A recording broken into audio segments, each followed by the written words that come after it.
yang harus beliau hadiri dan beliau menitipkan permohonan maaf yang sebesar-besarnya kepada kita semua dan ucapan terima kasih yang sebesar-besarnya atas kehadiran bapak-bapak dan ibu-ibu dan teman-teman yang datang dari Puskesmas Muara Komang dalam pelaksanaan sosialisasi atau rapat koordinasi ini. Di sini kami mewakili dari Bapak Kepala Desa dan pemerintah desa pada umumnya menyampaikan ucapan terima kasih dan menyampaikan selamat datang bagi teman-teman yang baru mampir di desa kami. Beginilah kondisi desa kami, Muara Payang. Muara Payang secara histori berdiri pada tahun 50 dan berkembang sampai sekarang ini. Inilah Muara Payang. Dan berangsur-angsur kami dari pemerintah desa sendiri berpangku tangan bekerja sama dengan masyarakat untuk membangun desa kami sehingga bisa terlihat seperti ini. Dan semua ini tidak lepas dari bantuan dari masyarakat kami, yaitu masyarakat desa Muara Payang. Kami pun secara pribadi menyampaikan ucapan terima kasih kepada Ibu Raudah. Kalau tidak salah undangan ini kemarin berlakunya atau diantarnya pas di bulan Ramadan. Kebetulan saya juga Pak Kades juga ketika itu ada dinas luar dan tidak bisa melaksanakan kegiatan ini dan baru bisa dilaksanakan sekarang. Di sini kami juga ingin berterima kasih kepada teman-teman dari Puskesmas Muara Komang yang sangat sering membantu kami. Baik secara prosedural maupun secara yang lainnya, dan terus terang kami sangat merasa terbantu karena biasanya setiap bulan pasti ada pemeriksaan kesehatan untuk warga dan masyarakat kami, dan kami sangat menyampaikan ucapan terima kasih yang sebesar-besarnya. Karena apa? Di desa ini yang sangat diutamakan adalah kesehatan bagi masyarakat maupun warga kami. Karena berkembangnya satu desa, yang pertama tingginya nilai kesehatan terhadap masyarakat. Kalau kesehatan daripada masyarakat itu sendiri terganggu, otomatis pembangunan di desa pun terganggu. Karena apa? Kami di Desa Muara Payang ini sendiri terkait dengan pembangunan, kami selalu bergotong royong dan tidak melibatkan pihak ketiga atau pihak pemborong. Karena itu kami sangat memerlukan yang namanya pihak medis. Dan di sini kami juga secara kepemerintahan menyampaikan kepada pimpinan Puskesmas, siapa tahu nanti ada rapat dengan Pak Bupati ataupun dinas yang terkait. Di sini kami sering Pak minta untuk ditambahkan perawat satu untuk mendampingi bidan desa kami. Mungkin untuk mengefisiensi waktu hanya ini yang bisa kami sampaikan. Nanti kalau terlalu lama kesannya nanti menggurui teman-teman dan bapak-bapak dan ibu-ibu. Jadi supaya lebih kita bisa fokus kepada acara kita, mungkin hanya ini yang bisa kami sampaikan. Salah dan hilaf mohon maaf. Akhirul kalam, assalamualaikum warahmatullahi wabarakatuh. Terima kasih Bapak atas penyampaiannya.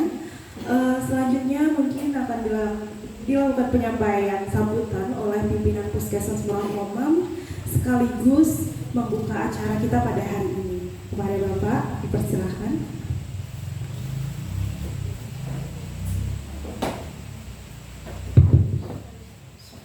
Assalamualaikum warahmatullahi wabarakatuh.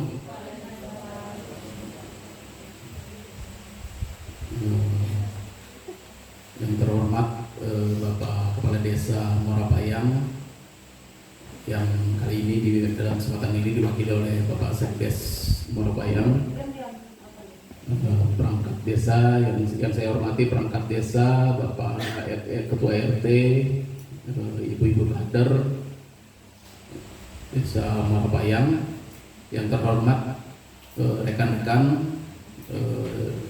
staf Puskesmas Muara Komam, baik yang dari Kecamatan Muara Komam maupun yang bertugas di Desa Muara Payang. Alhamdulillah, puji dan syukur kita panjatkan kehadiran Ilahi Robbi, karena berkat rahmatnya lah kita dapat berkumpul di dalam kesempatan yang berbahagia ini.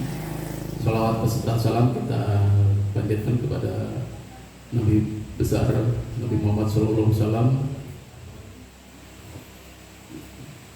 karena sebabnya mungkin nanti kita di akhir zaman kita dapat terselamatkan.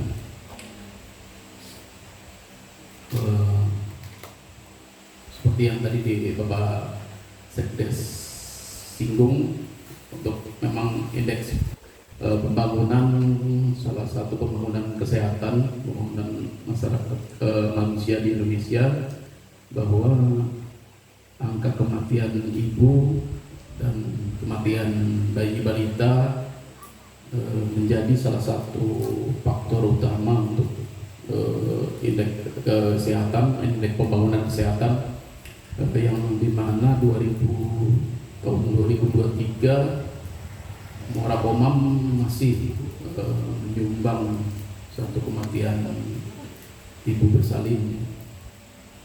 Ya, mungkin harapan kita untuk tahun-tahun ke depan kita bisa dapat mencegah terjadinya kematian ibu.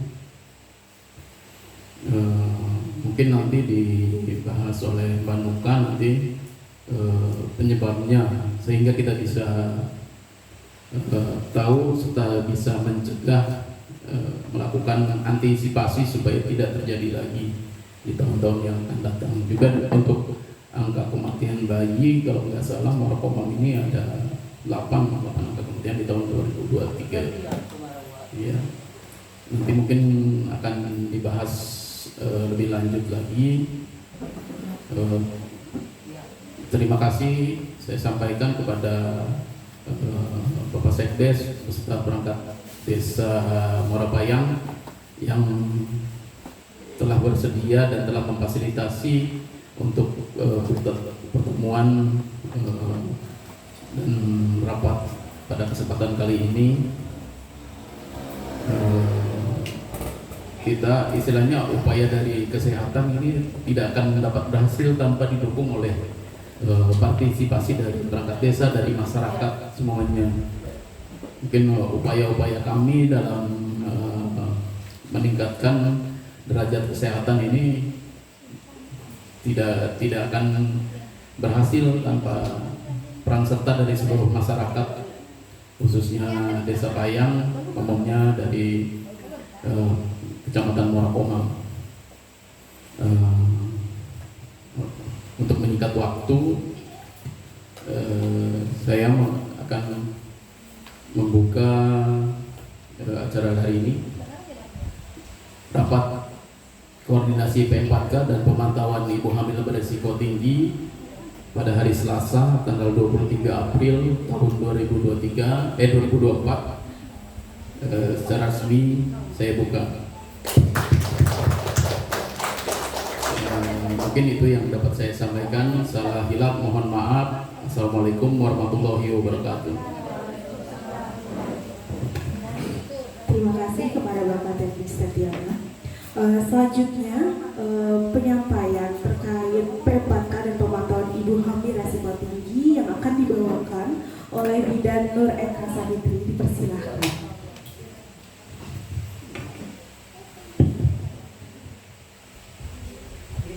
Bismillahirrahmanirrahim. Assalamualaikum warahmatullahi wabarakatuh. Ya, terima kasih pertama-tama saya ucapkan kepada pihak desa, kemudian kepada para undangan, khususnya Bapak Sekdes yang telah menyediakan tempatnya, kemudian menyediakan waktunya untuk hari ini kita dapat berkumpul dalam rangka rakor atau rapat koordinasi P4K dan pemantauan ibu hamil resiko tinggi. Perkenalkan, saya Nur Eka Savitri, biasa dipanggil Bidan Muka. sudah lumayan sering kesini, biasanya tapi bertemu ibu hamil, ibu kader, tapi hari ini kita berkumpul bersama di ruangan ini bersama staf desa dan juga beberapa tokoh masyarakat yang kami undang. Nah, kenapa hari ini cukup banyak tidak hanya ibu hamil yang diundang ataupun kader? Karena harapannya P4K atau pemantauan ibu hamil kemudian perencanaan persalinan ini diketahui semua pihak, diketahui semua lini masyarakat, tidak hanya keluarga yang ada ibu hamilnya, tidak hanya ibu hamil itu sendiri, tapi semuanya, termasuk dari pemerintah desa. Oke, seperti tadi dijelaskan oleh Pak Teddy bahwa tahun kemarin kita masih punya angka kematian ibu. Ini ada di Desa Batu Buto. Ya. Jadi ada satu angka kematian ibu di Desa Batu Buto. Kemudian angka kematian bayinya cukup tinggi, ada 8. Itu pun mungkin yang terdeteksi, bisa jadi ada kematian yang mungkin tidak terlaporkan ke kami, jadi kami tidak bisa tahu kronologisnya. Nah, jadi harapannya dari pemerintah sebenarnya Bapak Ibu tidak ada sama sekali angka kematian ibu. Kalau kata orang kematian ibu, ibu hamil, ibu bersalin, ibu nifas itu haram hukumnya. Jadi tidak boleh ada kematian ibu hamil, bersalin, bahkan ibu nifas. Karena apa? Awalnya adalah ibu-ibu tuh sehat ya Bu, beda sama misal ada mungkin yang terkena stroke atau mungkin punya penyakit diabetes, hipertensi. Ketika masuk ke rumah sakit atau puskesmas, kalau masuk kan memang dalam keadaan sakit, kemudian keluar mungkin ibaratkan sudah takdirnya itu seperti apa, wajar. Karena apa? Ada penyakit penyertanya. Kalau ibu hamil itu tidak boleh sama sekali keluar dari puskesmas, keluar dari rumah sakit dalam keadaan sakit atau bahkan meninggal, karena awal mulanya masuk dalam keadaan sehat. Nah, jadi itulah yang harus kita sama-sama usahakan bagaimana kesehatannya bisa terjaga.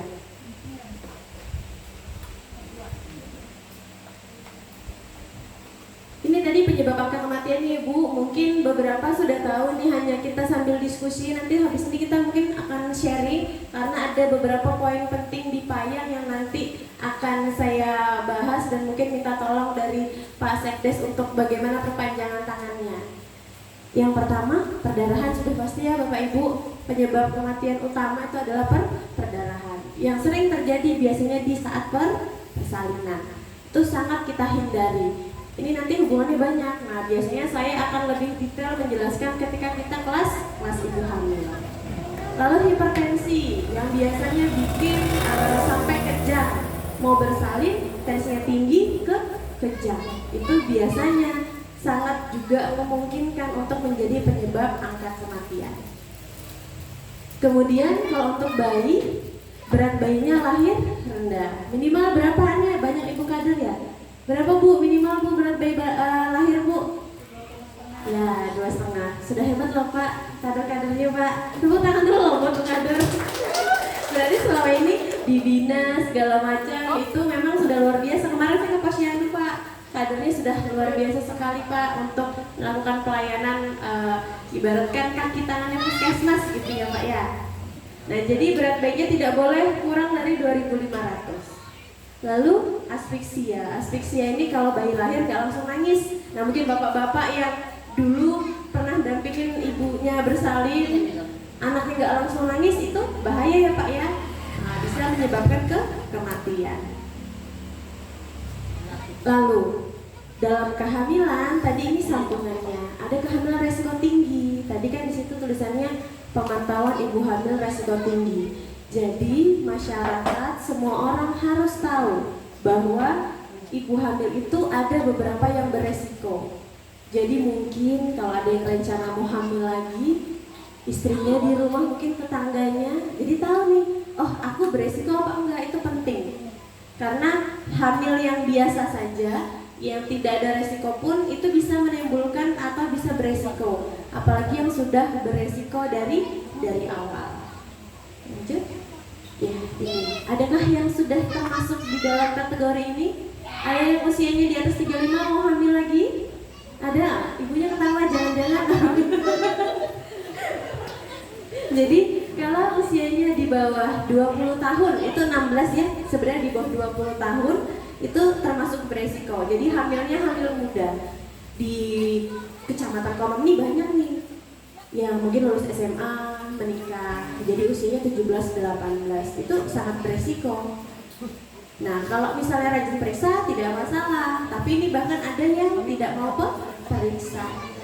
Kemudian di atas 35 tahun, ini juga sering kehamilannya disembunyikan biasanya Pak. Jadi alasannya malu hamil Pak, padahal ada suaminya ya Pak ya. Ada kadang ibu-ibu yang usianya 40 tahun, hamil, tahu-tahu datang ke puskesmas sudah 7 bulan, udah 8 bulan. Alasannya malu. Padahal semakin tua kita hamil harusnya lebih rajin periksa. Pemerintah itu cuma bisa memberitahu Bu sebenarnya, tapi kan yang punya badan kan ibunya ya, sama bapak kan. Kalau bapak setuju atau ibu setuju, bapak tidak setuju, ya kami juga tidak bisa apa-apa. Tapi kami cuma bisa mendampingi biar bersalinnya aman. Terus melahirkan 4 anak atau lebih, kayak Gen Halilintar Bu. Nah kan itu 11 itu harusnya nggak boleh itu sama pemerintah. Jadi tidak boleh melahirkan 4 anak atau lebih karena membahayakan ibunya. Terus jarak anaknya kurang dari 2 tahun, anaknya terlalu kecil, ibunya hamil lagi. Pernah tuh ada anaknya baru 4 bulan, ibunya datang nggak mau KB, kok saya nggak haid ya Bu, ternyata hamil. Ya gimana nggak pakai KB ya hamil, harus nifas lagi kan? Itu sudah Bu. Terus lebih dari 10 tahun anaknya, terlalu lama jaraknya, itu juga berbahaya. Lalu terlalu gemuk. Nah yang gemuk-gemuk nih kita harus diet dulu, itu bahaya juga ternyata ya. Terus yang pendek-pendek, yang mungil-mungil, itu juga bahaya. Yang mungil-mungil ini juga bahaya loh. Terus yang sering keguguran. Nah, yang sering keguguran ini juga berbahaya. Artinya kalau orang awam bilang kandungannya nggak kuat, nah itu berbahaya ya Bu. Kemudian kelainan letak bayi atau bayinya sungsang, kemudian mungkin lintang, itu otomatis tidak boleh lahir di fasilitas puskesmas, tidak harus di rumah sakit. Kemudian kelainan bentuk panggul, ini biasa nanti dideteksi sama petugas. Kehamilan kembar, riwayat sesar, ini juga riwayat sesar, riwayat pernah anaknya meninggal di dalam kandungan. Kemudian pola hidup nggak sehat. Ada yang merokok ibu-ibu? Belum. Jangan ya. Kalau bapaknya merokok ya Bu. Nah, kemudian miras atau minuman keras, obat terlarang. Terus riwayat penyakit penyerta, misalnya punya diabetes, punya hipertensi. Nah itu harus lapor, jangan disembunyikan penyakitnya ya. Penyakit itu nggak bikin malu, justru kalau kita cerita petugas pasti lebih memperhatikan.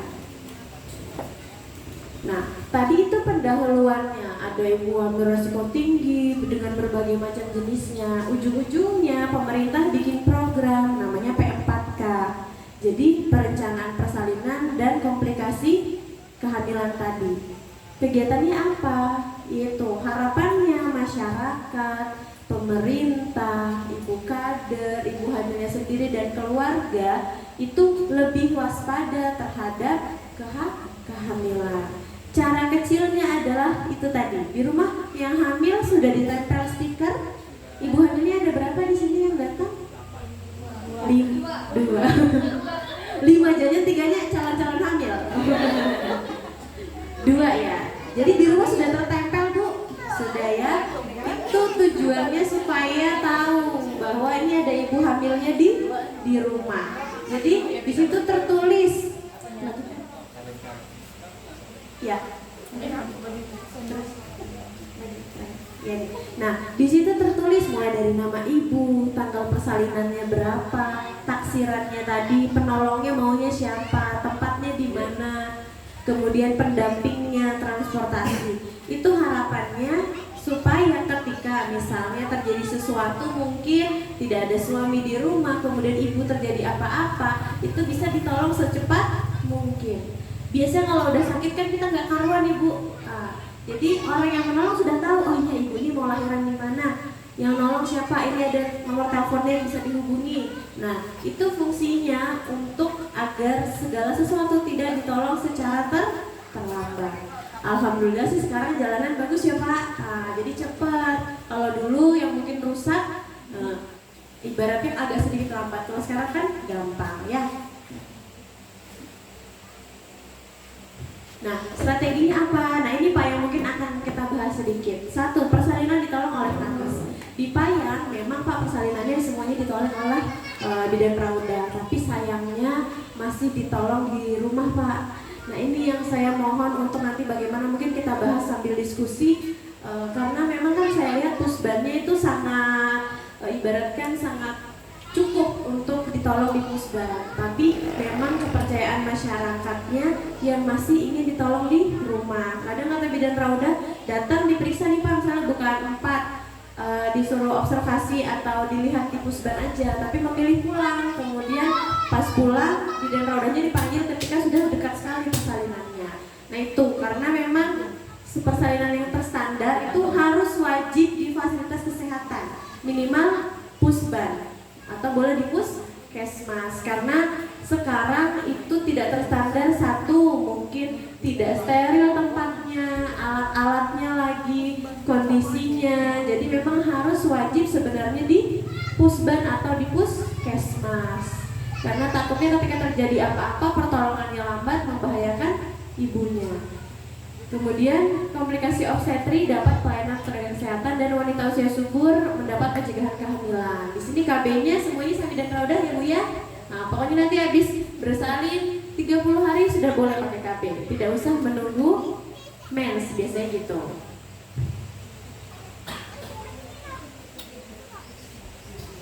Jadi kegiatan P4-nya tadi kita ada kegiatan yang sudah dilakukan puskesmas untuk mencegah terjadinya komplikasi-komplikasi, mulai dari kunjungan resiko tinggi, biasanya bidan prauda yang melakukan kunjungan nifas setelah bersalin, dipastikan bahwa tidak ada komplikasi atau sesuatu, kelas ibu hamil. Nah, nanti mungkin bulan depan lagi kita akan berjalan. Kemudian pembinaan NCPNC di sini dengan kader nanti kita ya, dengan kader bahwa kader harus bisa juga mendeteksi secara dini terhadap kehamilan. Lalu audit maternal ketika terjadi kematian itu dicari tahu nih penyebabnya apa.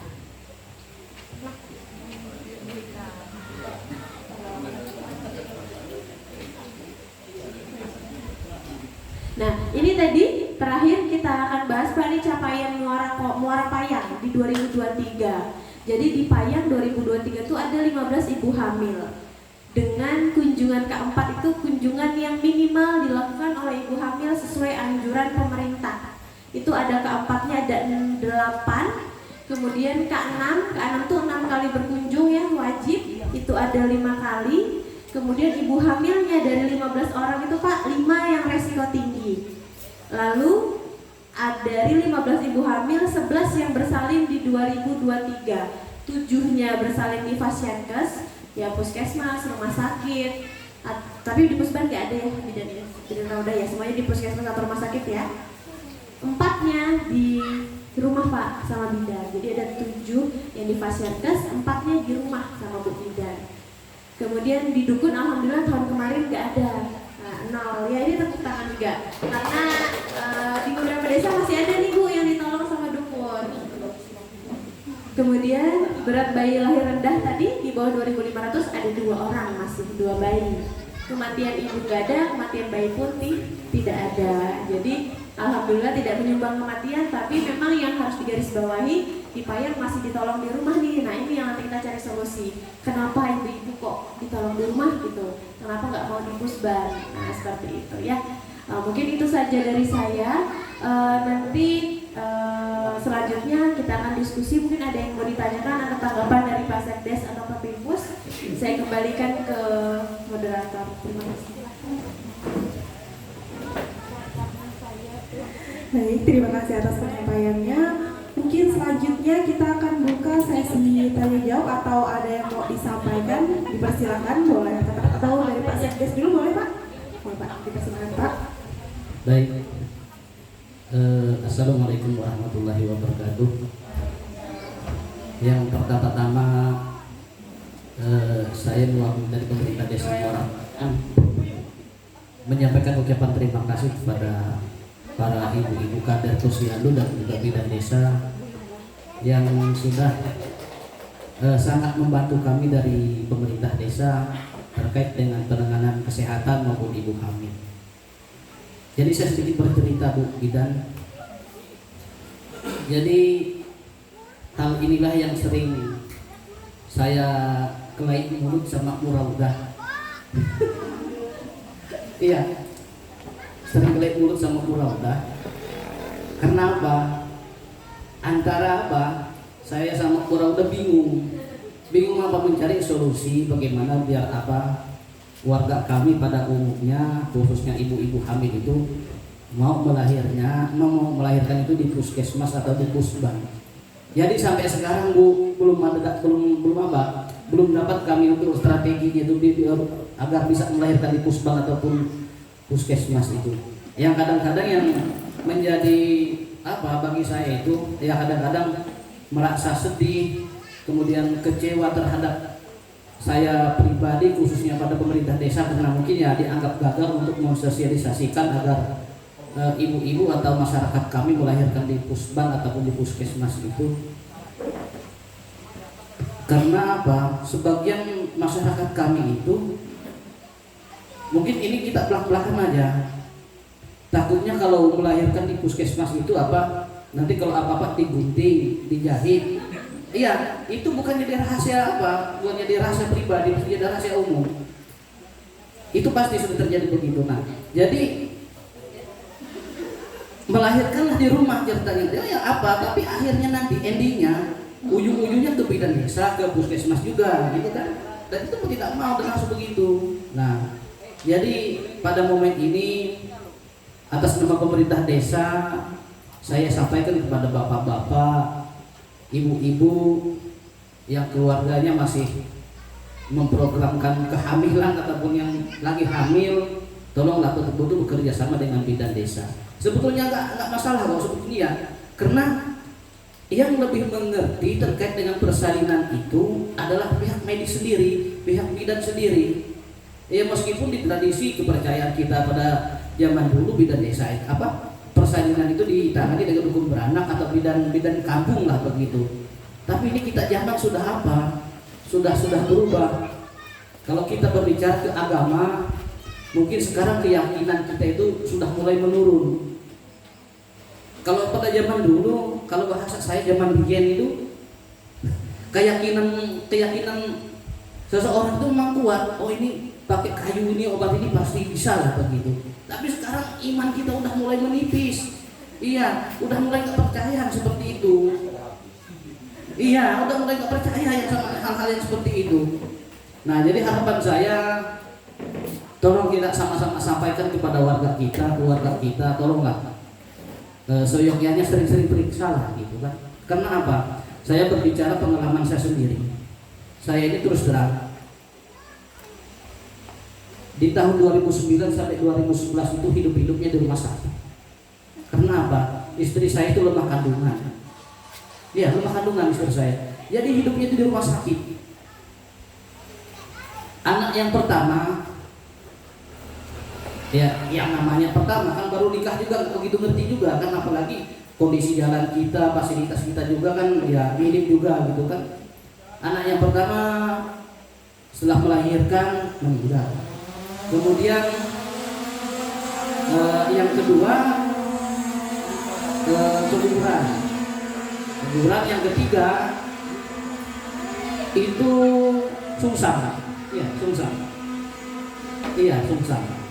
Jadi pas mau melahirkan itu di rumah yang sama-sama nggak ada apa juga, nggak berpengalaman juga. Kebetulan saya ampidi mas. Kalau siang saya di Muara Bayang, malam saya di Muara Kuaro. Jadi kan di Muara Kuaro itu kan semasa itu di tahun 2012 itu masih belum ada bidan kan, belum ada bidan desa. Lain masih belum ada. Jadi pas mau melahirkan sampai jam 1 itu belum keluar bayinya itu. Jadi adalah inisiatif saya pinjam mobil ipar saya, dibawalah ke ini, ke semua langsung kan, ke klinik langsung. Nah sampai di situ kebetulan ada teman juga di situ yang jadi dokter atau perawat di situ, Mas Agus dulu. Jadi katanya ini katanya kan, misalkan kawal aja gitu kan. Ini bayinya sungsang katanya itu. susah tuh gimana sih gitu kan? Iya, yang namanya enggak pengalamannya. Jadi jelaskan begini, kita rujuk ke gerobokannya. Jadi saya nengok istri saya itu sudah nggak ada harapan sudah. Jadi saya ngomong dalam hati saya ikhlas gitu kan. Tapi pas sampai di layang 10 akhirnya bayi ini keluar, tapi meninggal. Nah, jadi setelah itu kejadian itu apapun yang terjadi saya selalu ke puskesmas. Iya. Makanya saya kemarin ya yang namanya kita sudah apa juga sudah yang menjadi topik kita kan. Jadi kemarin tak tanya mau hamil lagi enggak gitu kan. Mau hamil lagi enggak gitu. Wah, bilang istri saya di rumah, saya ini udah hampir 35 loh gitu kan. Jadi kan udah masuk fase-fase apa? Rawan resiko gitu kan dia. Ya udahlah kalau memang gitu apa? Cukup satu aja sudah anak gitu kan. Nah, jadi itu. Jadi harapan saya kepada bapak-bapak dan ibu-ibu tolonglah sampaikan kepada warga kita, bantu kami dari pemerintah desa. Karena apa? Karena kami dari pemerintah desa juga udah belum ada apa, belum ketemu lah supaya biar sebagian ibu-ibu yang hamil itu mau melahirkan di puspan ataupun di rumah sakit itu belum ketemu lagi saya. Ya belum ketemu. Jadi ini sudah menjadi topik rutinan kami baik itu secara pribadi maupun secara WhatsApp gitu kan. Karena apa sering disampaikan Bu Rauda juga Pak Sekdes, cobalah gimana lah biar warga kita ini sebagian bisa mau melahirkan di puskesmas ataupun apa gitu kan. Tapi belum ketemu kami jalannya. Jadi itu. Jadi sekali lagi saya selaku dari pemerintah desa menyampaikan kepada teman-teman dan bapak-bapak dan ibu-ibu, tolonglah sampai kepada warga kita bagaimana lah cara kita untuk memberi pengertian kepada warga kita biar setidaknya rutinlah periksa dulu. Karena apa? Dengan rutin kita periksa ke posyandu maupun ke bidan, kita tahu kondisi bayi kita gimana, kemudian posisi bayi kita gimana gitu kan, terus target apa melahirnya kan gimana, itu pasti sudah tahu lah gitu lah. Jadi itu saja, kurang lebih mohon maaf. Assalamualaikum warahmatullahi wabarakatuh. Terima kasih Bapak, mungkin tadi penyampaian dari Bapak ya Pak ya, keluh kesahnya mungkin kebingungannya. Selanjutnya mungkin dari Bapak Ibu sekalian ada yang ditanyakan atau disampaikan, boleh? Mau kemana? Bu ini udah terjanji belum sama bidannya? Apa di mana?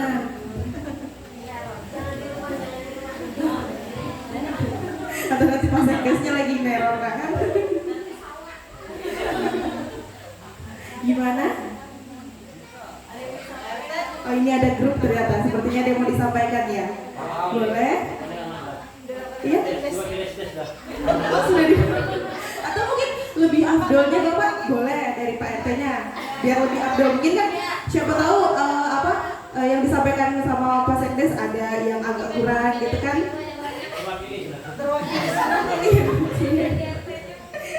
Iya, dari Pak RT-nya atau dari teman-teman desa atau ibu hamilnya nih yang misalkan penasaran, iya kan mau menghadapi ini persalinan kan misalkan gitu, boleh Bu? Iya, siapa tahu ada prasyaratnya gitu. Oke, kita layanin gitu Bu. Gimana? Oh boleh Pak, sini Pak.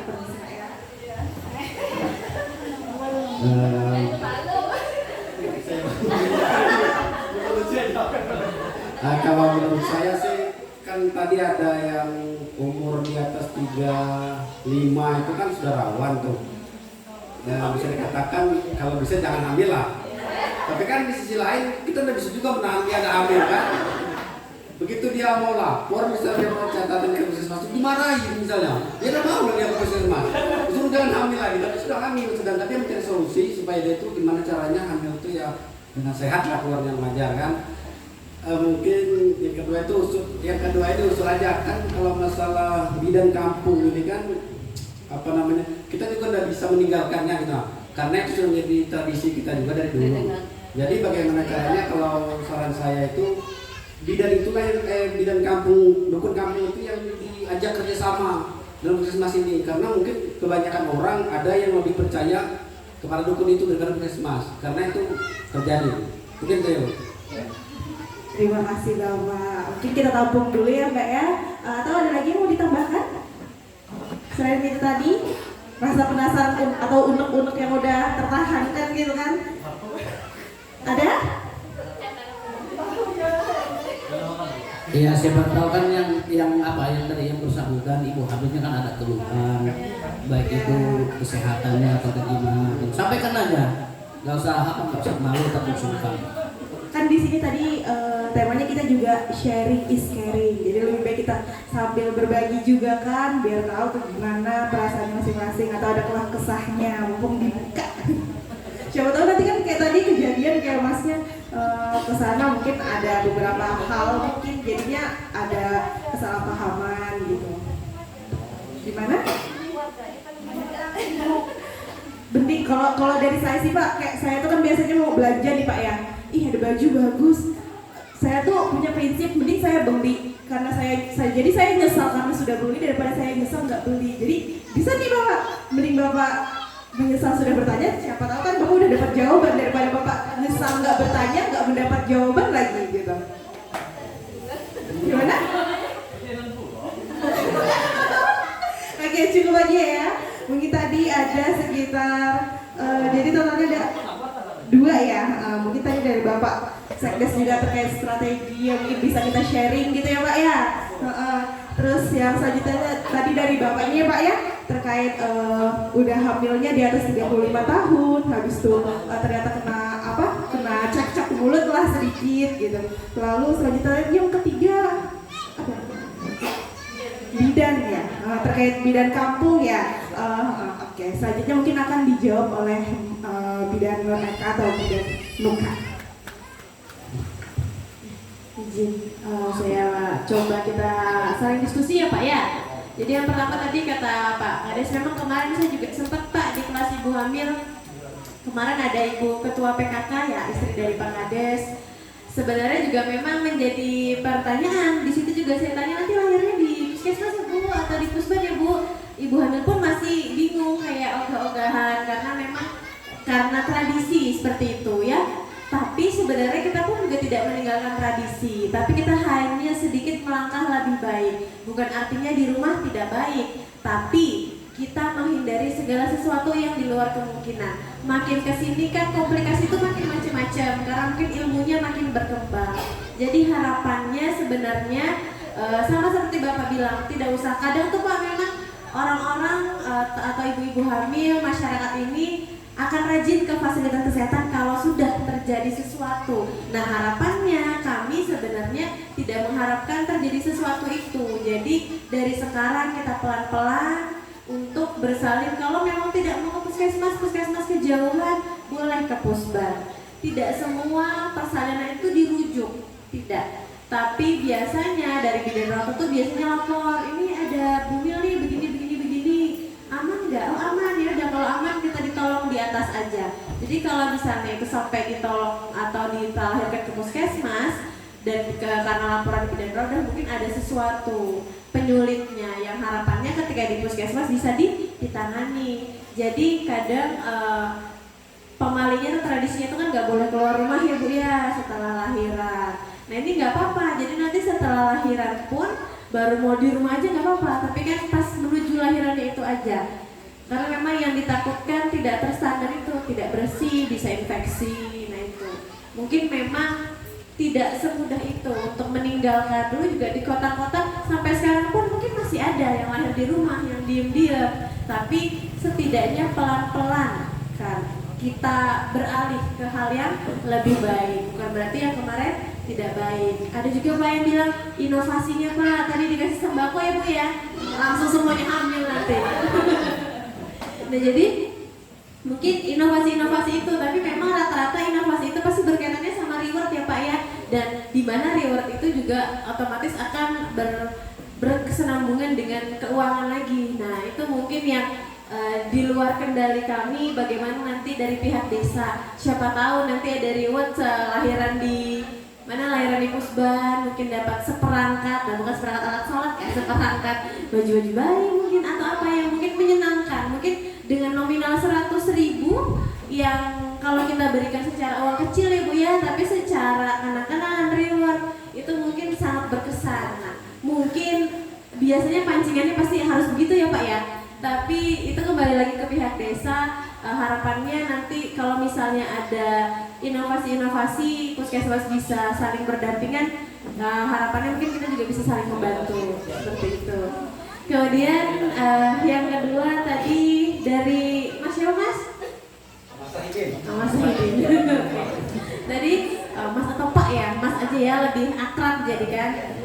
Dari Mas Sahidin tadi mengenai kalau misalnya hamilnya lebih dari 35 terus di puskesmas dimarahin gitu ya. Nah, yang tadi saya bilang puskesmas atau tenaga kesehatan tuh tidak pernah bisa melarang orang hamil. Mau dia 48 tahun, mau dia 50 tahun gitu ya Bu ya. Nah, tapi sebenarnya hanya mungkin lebih menyarankan untuk periksa. Tapi mungkin memang ada sebagian oknum yang ngomel, ibu kenapa hamil, udah dibilangin gitu ya. Nah, jadi trauma. Tapi bisa dipastikan insya Allah di puskesmas nggak gitu ya Pak ya sekarang. Kami punya kritik saran Pak, kalau misalnya memang begitu di Facebook ada, kemudian di puskesmas ada tuh kritik dan saran bisa. Tapi insya Allah bisa saya pastikan tidak begitu lagi. Semuanya udah mulai berganti zaman ya Bu, ibu-ibu udah makin pintar yang milih yang mana yang aman, yang mana yang nyaman. Jadi kedepannya seperti itu, harapannya cuman memang yang hamilnya sudah di atas usia 35 atau bahkan di bawah 20, kalau misalnya tetangga atau apa gitu ya kita melihat dan belum lapor ke bidan, harapannya bantu melaporkan ke bidan gitu. Nanti biar bidannya yang datangin ke rumah dulu, karena biasanya ada yang malu tuh dan datang ke puskesmas sudah besar perutnya, sudah mau lahiran, sayang vitaminnya tidak diminum, gratis semua dari pemerintah. Sedangkan kalau di klinik kan bayar ya Pak ya, kalau di klinik itu sekali bayar bisa 100-200. Sedangkan pemerintah memberi obat itu secara gratis, secara cuma-cuma untuk ibu hamil selama masa kehamilan seperti itu.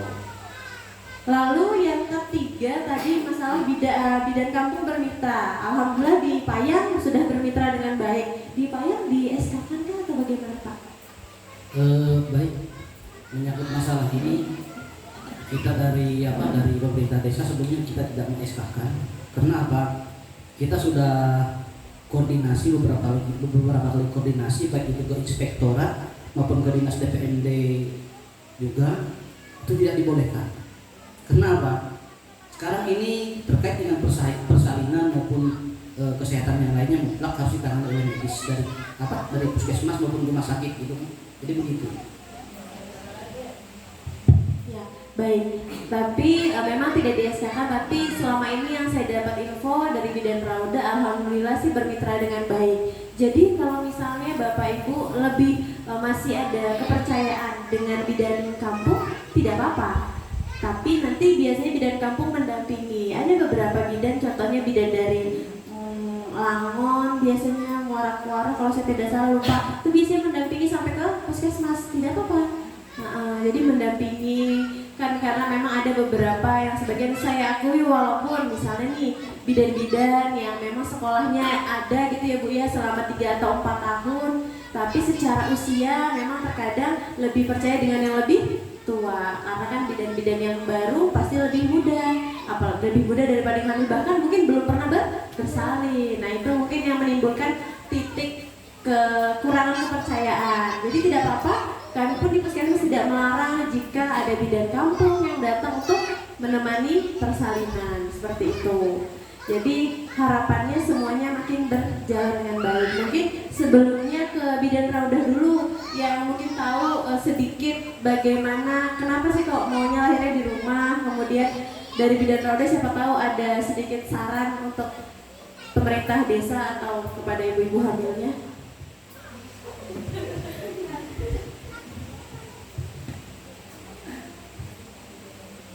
Kalau di Payang ini kebanyakan kan ibu hamilnya maunya kebanyakan di rumah, lebih praktis, lebih enak katanya gitu, nggak susah berangkut sana sini gitu kan. Gitu. Tahu sih kalau ibu hamil yang sekarang ini mau nggak hamil di pusban atau enggak? Kan. Menurut saya sih kebanyakan ibu hamilnya maunya di rumah. Iya, saya tanya-tanya maunya di rumah. Tapi kalau iya takut, iya mungkin kebanyakan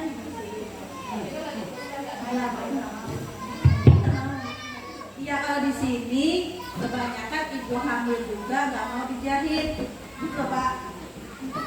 Padahal baik, tapi mereka nggak mau dijahit. Kenapa nggak mau dijahit? Katanya takut sakit. Padahal itu udah sakit, gitu kan? Tapi tante gitu sih, itu aja sih. Sedikit Bu ya, tambahkan sedikit. Karena apa ya, artinya saya juga belajar dari pengalaman. Makanya saya itu paling takut yang namanya sama orang melahirkan. Iya, paling takut terus terang. Karena apa? Karena ada perempuan di hati saya itu yang melahirkannya itu ya boleh dikatakan rawan yang susah. Yang pertama mama saya sendiri.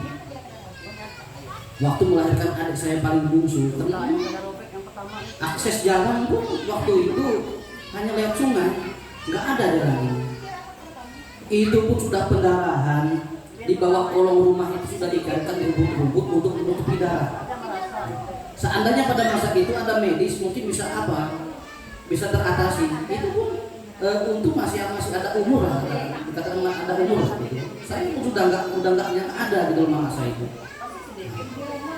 Saking apanya. Jadi dari itulah awalnya saya itu paling takut sama orang yang melahirkan. Kemudian yang kedua, istri saya sendiri, sudah saya ceritakan tadi bolak-balik masuk ke rumah sakit kan. Nah, jadi harapan saya, karena di sini saya belak-belakan aja, ada 2 ibu hamil, nggak usah lah kita takut sama yang namanya dijahit, itu nggak usah lah. Begini loh, kalau kita bandingkan melahirkan sama dijahit itu lebih sakit melahirkan loh sebetulnya. Kan dijahit itu udah fase penyembuhan lah, buat apa? Udah ending terakhir lah begitu kan. Nah, bahkan itu lebih mempercepat kesembuhannya. Nah, jadi perbandingannya kita melahirkan di rumah, ya apalagi melahirkan di rumah tanpa didampingi oleh pihak medis ataupun bidan medis, sama yang ditangani sama pihak bidan medis, itu proses penyembuhannya itu berbeda loh. Ya berbeda. Karena apa? Kadang-kadang waktu nipas itu, darah nipas itu kadang-kadang kalau kita melahirkan secara mandiri dibantu oleh bidan kampung atau dukun itu, darah nipas itu kadang-kadang nggak dikuras, masih tertinggal. Nah, itulah kata orang tua dulu, kalau darah nipas tertinggal di dalam, penyebabnya nanti kalau sudah sembuh kadang-kadang bisa kurus, bisa bengek, apa macam. Nah, yang tahu tuh. Nah, jadi kalau kita melahirkan ditangani oleh bidan medis itu, ya otomatis secara kebersihannya sudah ditangani loh gitu. Nah, betul yang disampaikan oleh Pak Bu bidan tadi kan, perbedaan melahirkan di rumah ataupun ditangani oleh medis itu sangat berbeda. Kenapa?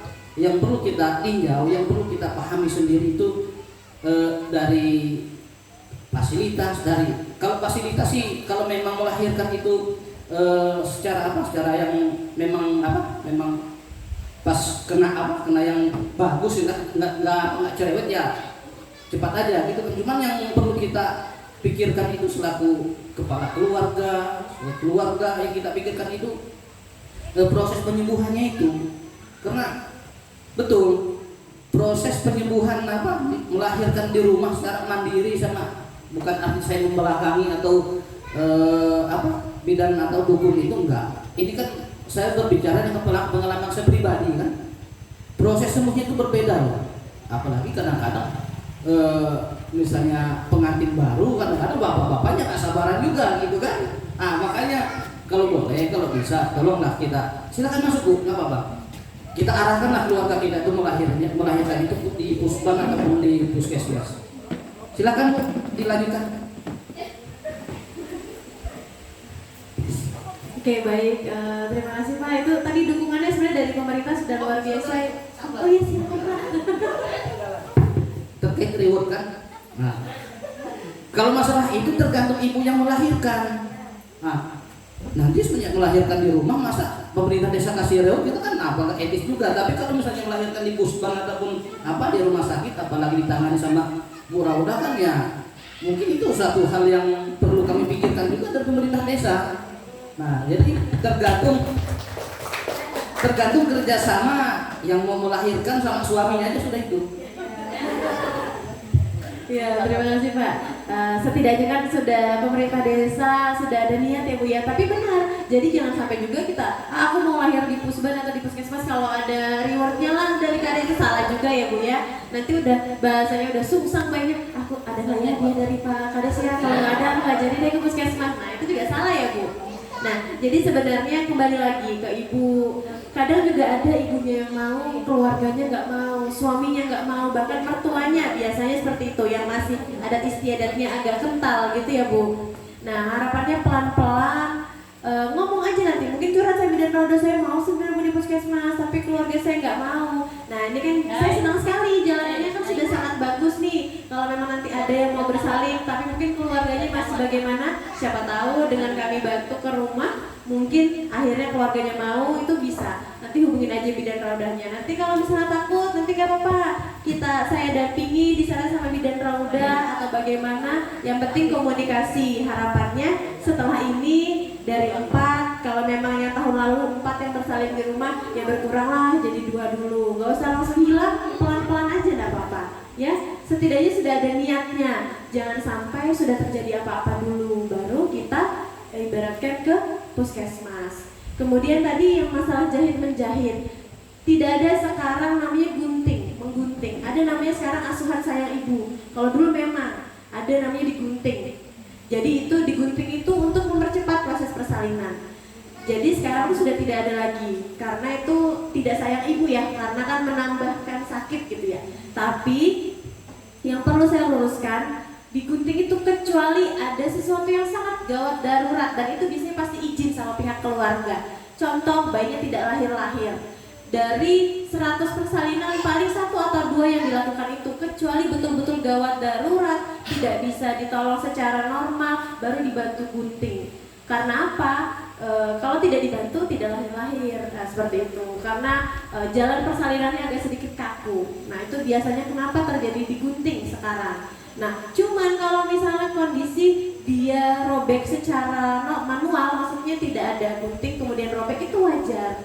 Karena apa? Apalagi anak pertama atau mungkin anak sebelumnya lebih besar, anak setelahnya lebih besar daripada sebelumnya. Dan saran saya sebenarnya lebih baik dijahit 1, pasti lebih rapi. Kita kembalikan seperti biasa, seperti awal ya. Yang akan melihat perbedaan mungkin bukan ibu tapi bapak ya gitu ya Bu ya. Jadi harapannya nanti ada namanya di bius, nanti di bius sama bidan raudah. Jadi di rumah sakit pun seperti itu, mungkin tidak akan terlalu hilang tapi mengurangi rasa sakitnya. Jadi saran saya kalau memang ibaratkan robek dan disarankan jahit, harapannya tidak menolak, karena itu juga mempercepat, betul tadi kata Pak Sekdes, kesembuhan ibu ya. Itu saja mungkin dari saya. Mungkin terakhir tambahan dari Pak Pimpus.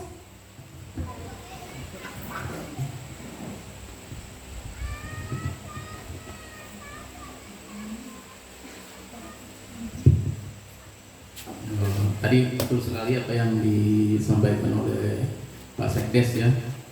Memang periksa intinya periksa kalau ada ibu hamil, periksa itu ke sarana medis baik pusban maupun puskesmas, karena dari hasil pemeriksaan itu diketahui nanti hal-hal yang menjadi resiko ininya, jadi misalnya letaknya sungsang, darahnya kurang, atau misalnya tensinya tinggi, atau bengkak-bengkak kakinya. Itu kan bengkak-bengkak kakinya karena proteinnya tinggi, itu kan sehingga dari pihak puskesmas bisa memberikan terapi atau misalnya penata laksanaan supaya resiko-resiko ini menjadi lebih kecil. Di puskesmas juga sudah ada USG ya Mbak? Ya sudah bisa untuk USG di puskesmas.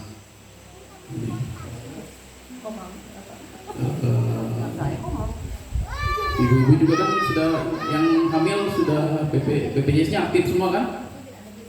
Kalau misalnya ada yang belum aktif, silakan lapor ke puskesmas. Nanti di puskesmas yang akan mendaftarkan. Kalau yang misalnya ini Pak, ada yang Kalau misalnya nik pasien semuanya bisa diaktifkan gitu, ininya BPJS-nya bisa diaktifkan di puskesmas aja bisa langsung didaftarkan ya. Untuk ini program dari Bapak Bupati untuk yang ini juga Pak, untuk nanti tenaga khususnya perawat untuk tiap desa kita memang dari 13 ini baru 3 yang lengkap nakesnya, perawat serta bidan. Mungkin nanti dari Bapak Bupati memang ada program untuk satu desa satu perawat ininya penambahannya. Mudah-mudahan ini dapat segera terwujud karena memang tujuannya adalah yang penduduk asli ini kan dibiayai kuliahnya dulu, kemudian ditempatkan di desanya agar supaya nanti kalau sudah ditempatkan tidak minta pindah.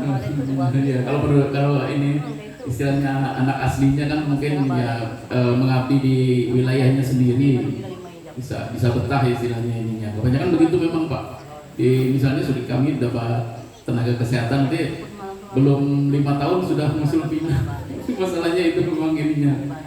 Sebenarnya kayak untuk tenaga mungkin cukup aja gitu, tetapi kebanyakan bertumpuk di kota khususnya di Tanah Grogol, di Pasir Blengkong, di Lolo.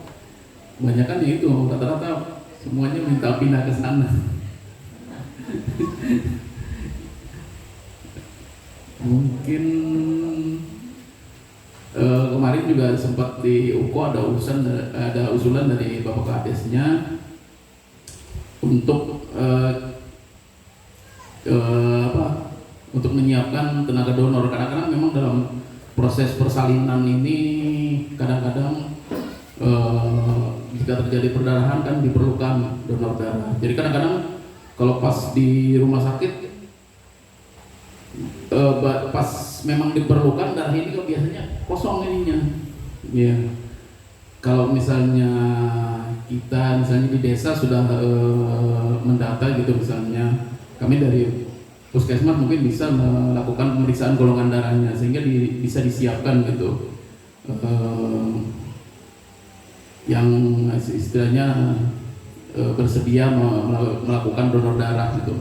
Soalnya memang kalau pas diperlukan biasanya stoknya kadang-kadang kosong. Mungkin itu yang bisa saya sampaikan. Ada lagi kan Pak? Jadi menyambung dari Pak Timus, ini kan kegiatannya ada 2 kali. Nanti yang kedua rencananya mungkin 3 atau 4 bulan berikutnya saya koordinasi sama lab berhubungan dengan donor darah tadi Pak. Jadi nanti di sini semua pada tahu golongan darahnya? Yang di sini aja dulu. Belum ya? Nah, nanti coba saya koordinasi Pak dengan lab apakah memang reagennya tersedia. Jadi harapannya berkesinambungan sejalan dengan ini harus ada tindak lanjutnya. Jadi tidak hanya rapat-rapat, setidaknya di desa tahu berapa yang golongan darahnya A, B, atau O. Nah jadi kedepannya tidak hanya untuk ibu hamil saja. Kalau misalnya di desa ada yang lagi kekurangan darah, lagi butuh donor mendadak, itu bisa untuk membantu. Itu paling hal yang wajib diketahui dulu ya, golongan darah. Nah nanti rencananya juga saya sudah pernah berhubungan dengan PMI. Nah PMI itu mau aja buka donor darah di Komang, tapi paling tidak minimal 50 pendonor. Nah jadi setidaknya kalau sudah itu terkumpul, nanti mungkin kita minta kesediaannya dari Bapak Ibu, siapa yang memang bersedia, nanti kami tindak lanjuti ke Grogol. Jadi nanti mobil donornya datang ke puskesmas. Nah jadi setidaknya mungkin kalau tidak bisa 3 bulan sekali ya setahun 2 kali lah kalau memang berjalan. Jadi untuk kelanjutan dari program ini supaya tidak putus di situ saja. Jadi ya memang hobi mendonor, suka mendonor, berbagi. Donor darah tuh pahala yang paling murah ya Pak, karena dari kita tidak keluarkan uang, tapi kita berbagi dengan yang lain. Jadi nanti saya kabarin mungkin 3 atau 4 bulan berikutnya nanti kita periksa donor darah di desa ya. Itu saja dari saya, terima kasih.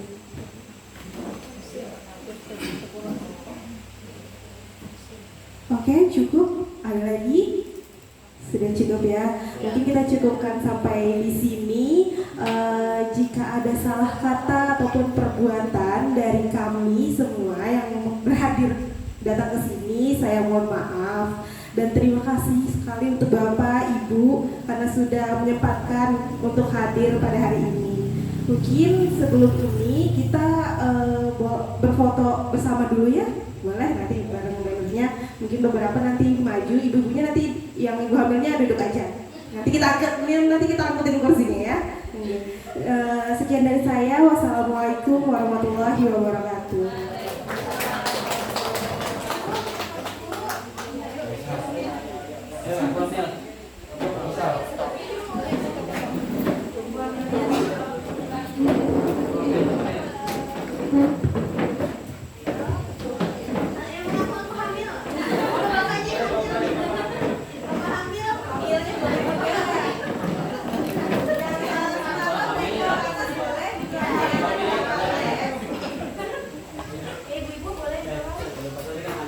Kan hamil.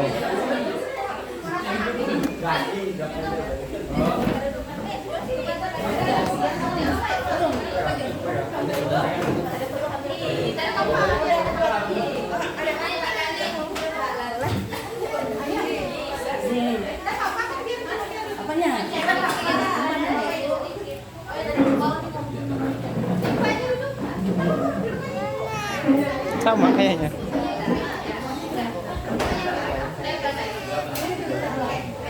Ini pakai kok. Ini video ini dari saya sama ini.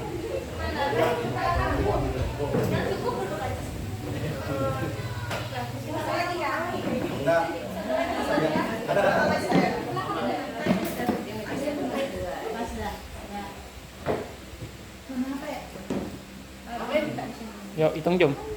1, 2, 3. Ya. 3 ya. Yuk. Ya, bebas. Bebas. Ya, bebas. Ya, hitung. 1, 2, 3. Ya.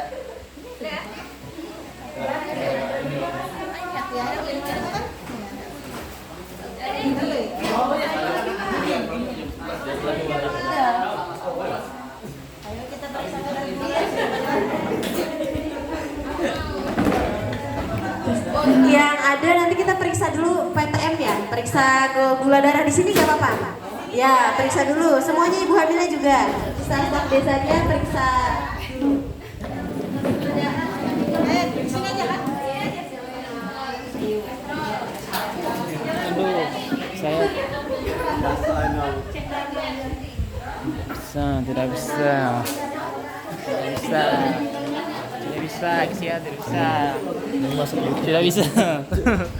Tidak bisa. Halo guys, kali ini kita masuk YouTube. Halo, tidak bisa. Bagaimana Pak Patah? Ini menjual nama saya. Wih, cantiknya mbaknya. Dah, beda. Ya.